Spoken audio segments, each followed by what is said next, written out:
প্রভু যিশুর নামে আপনাদের সবাইকে অভিনন্দন জানাই। আমরা সবাই পছন্দ করি, ভালোবাসি একটা চার্চে যদি যাই, চার্চটাকে দেখতে, চার্চে গিয়ে ছবি তুলতে আমরা আজকাল খুবই ভালোবাসি। আর কিন্তু প্রশ্ন এটাই, আমরা কাকে বেশি ভালোবাসি? বা চার্চকে বেশি ভালোবাসি, বা যিনি চার্চের হেড প্রভু যিশুকে আমরা বেশি ভালোবাসি? প্রিয়, যদি আমরা যিশুকে ভালোবাসলে আমরা তার বাক্যকে বেশি ভালোবাসবো।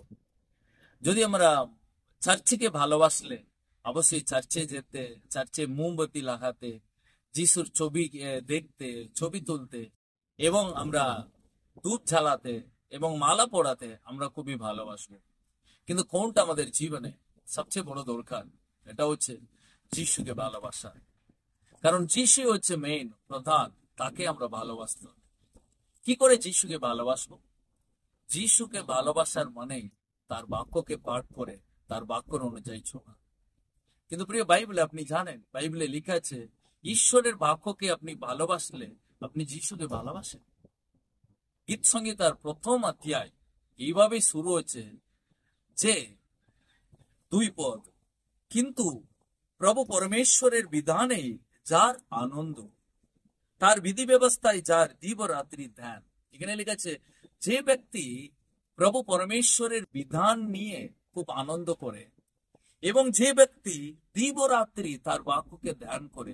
দিবরাত্রি, ডে আর নাইট, যে ঈশ্বরের বাক্যকে ধ্যান করে, ঈশ্বরের বাক্যকে পড়ে, ঈশ্বরের বাক্যকে নিয়ে ভাবে, সে কিন্তু সাধারণ ব্যক্তি নাই। এখানে লেখা আছে সে ব্যক্তি এমন একজন ঠিক সময় বল দেওয়ার মতো ব্যক্তি হবে। তার মানে তার জীবনে গ্রোথ থাকবে, সে ফল উৎপন্ন করার ব্যক্তি হবে, সাধারণ ব্যক্তি নাই তার লাইফে। এখানে লেখা আছে সেই পথে সে তার প্রত্যেকটা প্রচেষ্টা সফল হবে, তার যা কিছু হবে সার্থক হয় তার সকল প্রচেষ্টা। হ্যাঁ প্রিয়, সবকিছু সফলতা লাভ করবে। একজন যদি প্রভুর বাক্যকে ভালোবাসে, সে এমন একটা ব্যক্তি, সে শক্তিশালী ব্যক্তি হবে, এবং সেই ব্যক্তি যা কিছু করবে সবকিছু সফল হবে। আজকে আপনি চান আপনি যা কিছু করেন তাতে সফল হতে? আপনি যদি ব্যবসা করেন, ওই বিজনেসে আমি সফল হতে চাই। আমি পড়াশোনা করি, তাতে আমি সফল হতে চাই। কে বলবে আমি হব না? অবশ্যই আমি করব না। তাহলে আপনি কি করবেন? পড়াশোনা করার জন্য আপনি অনেক প্র্যাকটিস ব্যবহার করবেন, পরিশ্রম করবেন। আপনি যদি বিজনেস করেন, আপনি অনেক কিছু নিয়ম পালন করবেন। কিন্তু এখানে লেখা আছে যে ঈশ্বরের বাক্য দিবরাত্রি ধ্যান করে, সে কিন্তু সবকিছুতে সফল হবে, সে সফলতা লাভ করার ব্যক্তি হবে। প্রিয়, বাইবেলে অনেকটা আর লোক আপনি দেখতে পারবেন। ফর এক্সাম্পল, আপনি দেখতে পারবেন ইসাক।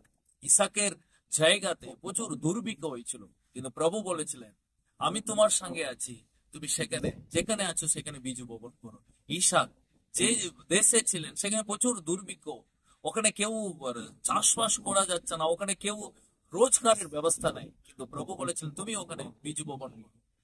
আর ইসাক ওখানে বীজ বপন করেছিলেন, সেই বছর 100% ফসল দিয়েছিল। কেন জানেন?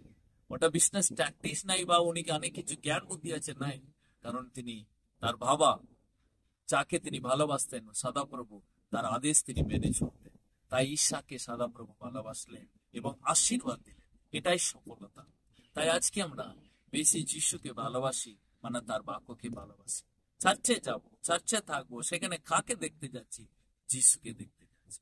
তাই আজ থেকে আমরা যিশুকেই বেশি ভালোবাসবো, যিশুর গির্জাকে আমরা ভালোবাসবো না। এবং যিশুকে ভালোবাসার মানে যিশুর বাক্যকে ভালোবাসা, তাতে অনেক গ্রোথ, অনেক সাকসেস, অনেক আশীর্বাদ নেমে আসবে। এই বাক্য আপনার জীবনে অনেক অনেক আশীর্বাদ নিয়ে আসবে। God bless you.